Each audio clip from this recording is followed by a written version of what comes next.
हनुमान रंग रसिया हो लाले लाले, हनुमान रंग रसिया हो लाले लाले, हनुमान रंग रसिया हो लाले लाले।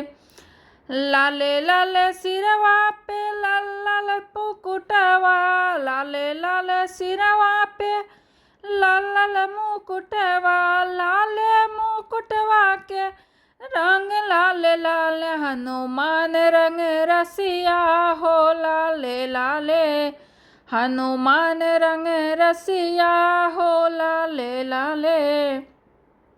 लाले लाले मथवा पे लाल लाल चंदनवा, लाले लाले मथवा पे लाल लाल चंदनवा, लाले चंदनवा के रंग लाल लाल, हनुमान रंग रसिया हो लाले लाले, हनुमान रंग रसिया हो लाले लाले।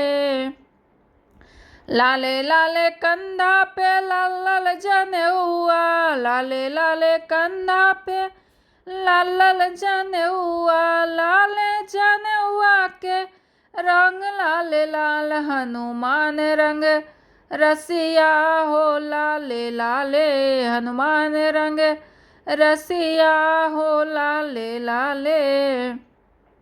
लाले लाले अंग में लाल लाल लंगोटा, लाले लाले अंगवा में लाल लाल लंगोटा, लाले लंगोटी के रंग लाल लाल, हनुमान रंग रसिया हो लाले लाले, हनुमान रंग रसिया हो लाले लाले। लाले लाले पैरों में लाल लाल खड़ाऊं, लाले लाले पैरों में लाल लाल खड़ाऊं, लाल खड़ाऊं के रंग लाल लाल, हनुमान रंग रसिया हो लाले लाले, हनुमान रंग रसिया हो लाले लाले, हनुमान रंग रसिया हो लाले लाले।